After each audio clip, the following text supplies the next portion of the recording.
Hi and welcome. Today I have bars on Wilkins Px8 McLaren Edition headphones, and I'm going to show you how to easily enable word detection and manage it. Let's get started. First we have to open our app and go into settings. After that we have to click on our headphones, which we are connecting to.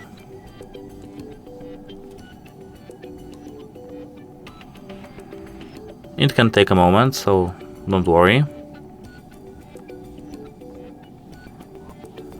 If you're connected, we have to scroll down until we see word sensor.